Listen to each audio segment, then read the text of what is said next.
Hello guys, welcome back to channel Barca Malayalam. നമ്മൾ ISL രണ്ടാം ഭാഗത്തേക്ക് കടന്നിരിക്കുകയാണ്. ഇന്റർനാഷണൽ ബ്രേക്ക് AFC കപ്പ് കഴിഞ്ഞ് തിരിച്ചെത്തിയിരിക്കുകയാണ്. ISL രണ്ടാം ഭാഗം മാച്ചുകൾ തുടങ്ങുന്നത് നമ്മുടെ കേരള ബ്ലാസ്റ്റേഴ്സ് വേഴ്സസ് ATK മത്സരത്തോടു കൂടിയാണ്. രണ്ടാം ഭാഗത്തിലെ മത്സരങ്ങൾ ആരംഭിക്കുന്നത് ഈ വരുന്ന വെള്ളിയാഴ്ച ജനുവരി 25 കൊച്ചി ജവഹർലാൽ നെഹ്റു സ്റ്റേഡിയത്തിൽ വെച്ചാണ് മത്സരം നടക്കുന്നത്.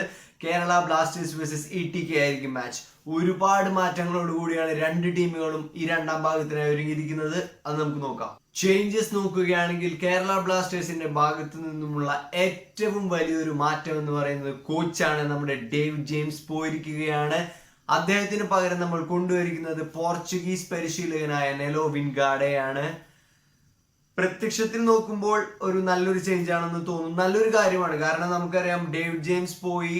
നമ്മളെല്ലാവരും ഈ സീസൺ നമ്മുടെ അസിസ്റ്റന്റ് കോച്ച് ആയിരിക്കും, നമ്മുടെ ടീമിന്റെ കെയർ ടേക്കർ കോച്ച് എന്ന് വിചാരിച്ചിരിക്കുകയായിരുന്നു. ഈ സീസണിൽ തന്നെ സെക്കൻഡ് ഹാഫിൽ മറ്റൊരു കോച്ചിനെ കേരള ബ്ലാസ്റ്റേഴ്സ് മാനേജ്മെന്റ് നിയമിക്കുമെന്ന് നമ്മൾ കരുതിയിരുന്നില്ല. എങ്കിലും അവർ ചെയ്തു നല്ലൊരു മൂവാണ്. കേരള ബ്ലാസ്റ്റേഴ്സിനെ എക്സ്പീരിയൻസ്ഡ് ആയിട്ടുള്ള ഒരു കൈകളിൽ തന്നെയാണ് നമ്മൾ എത്തിച്ചിരിക്കുന്നത്. നെലോ വിൻഗാഡ നമുക്കറിയാം പോർച്ചുഗീസ് ടീമിനെ പരിശീലിപ്പിച്ചിട്ടുള്ള ഒരു വ്യക്തിയാണ്. അതുപോലെ 2016-17 സീസണിൽ നമ്മുടെ നോർത്ത് ഈസ്റ്റ് യുണൈറ്റഡിന്റെ കോച്ചായിരുന്നു അദ്ദേഹം.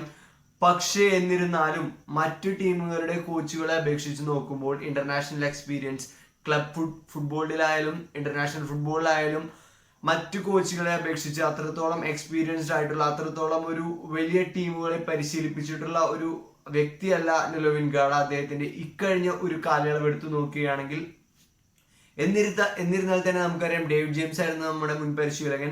ഇദ്ദേഹം ഫുട്ബോളിൽ പ്രൊഫസർ എന്നാണ് അറിയപ്പെടുന്നത്. ഒരുപാട് ടാക്ടിക്സ് ഉള്ള മനുഷ്യനാണ്. പ്രൊഫഷണൽ ഫുട്ബോൾ എന്താണെന്ന് വ്യക്തമായി അറിയാവുന്ന മനുഷ്യനാണ്. അതുകൊണ്ട് തന്നെ കേരള ബ്ലാസ്റ്റേഴ്സിനെ ഡേവിഡ് ജെയിംസിന്റെ കൈകളിൽ നിന്നും ഒരു പ്രൊഫഷണൽ സമീപനത്തിലേക്ക് കൊണ്ടുവരാനെങ്കിലും വിൻഗാഡയ്ക്ക് സാധിക്കുമെന്ന് നമുക്ക് പ്രതീക്ഷിക്കാം. ഇതാണ് കേരള ബ്ലാസ്റ്റേഴ്സ് ടീമിൽ വന്ന പ്രധാനപ്പെട്ട ഒരു മാറ്റം.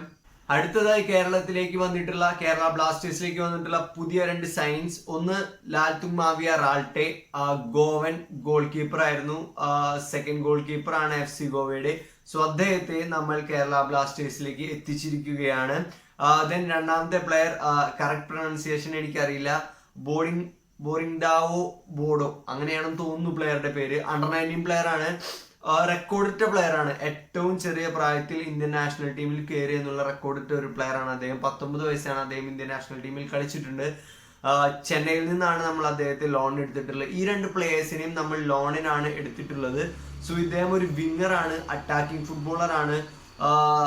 നല്ല ഒരു ഇൻപുട്ട് ആയിരിക്കും കേരള ബ്ലാസ്റ്റേഴ്സിലേക്ക്. യങ് ബ്ലഡ് ആണ്. സോ നമ്മുടെ അറ്റാക്കിംഗ് ഫോഴ്സിൽ യങ് ബ്ലഡ്സ് കുറവാണ്. ജിതിൻ എംഎസ് തിരിച്ചു വന്നിട്ടുണ്ട് എന്നത് ഒരു നല്ല കാര്യം തന്നെയാണ്. സോ ഇദ്ദേഹം കൂടി ആകുമ്പോൾ ടീം ഒന്നുകൂടി യങ് ആയിരിക്കും. ദെൻ നമ്മുടെ ക്ലബിൽ നിന്നും പോയവരുടെ കാര്യം കൂടി നമ്മൾ പറയണം. നവീൻ കുമാർ നമ്മുടെ ഗോൾ കീപ്പർ ആയിരുന്നു. സെക്കൻഡ് ഗോൾ കീപ്പർ എന്ന് പറയാൻ പറ്റില്ല. ധീരജ് സിംഗിന് കിട്ടിയ അത്രത്തോളം ചാൻസ് നവീൻ കുമാറിന് കിട്ടിയിട്ടുണ്ട്. സോ അദ്ദേഹം അദ്ദേഹം ഗോവയിലേക്കാണ് പോയത്.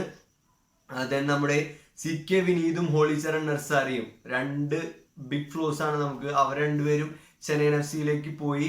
അത് ലോൺ അടിസ്ഥാനത്തിലാണ് പോയത്. വിനീതിന്റെ പോക്ക് ഒരു പരിധി വരെ ഓക്കെയാണ്, കാരണം നമുക്ക് രണ്ട് സ്ട്രൈക്കേഴ്സ് ഉണ്ട്. എങ്കിലും ഹോളിച്ചരൺ നർസാരിയുടെ അദ്ദേഹം നമുക്ക് വേണ്ടപ്പെട്ട ഒരു പ്ലെയർ ആയിരുന്നു. അദ്ദേഹത്തെ നമുക്ക് നന്നായി യൂസ് ചെയ്യാൻ കഴിയുന്ന ഒരു പ്ലെയർ ആയിരുന്നു. സോ അദ്ദേഹത്തെ വിട്ടുകളഞ്ഞത് കേരള ബ്ലാസ്റ്റേഴ്സിന് ഒരു പിടിപ്പേട് തന്നെയാണ്.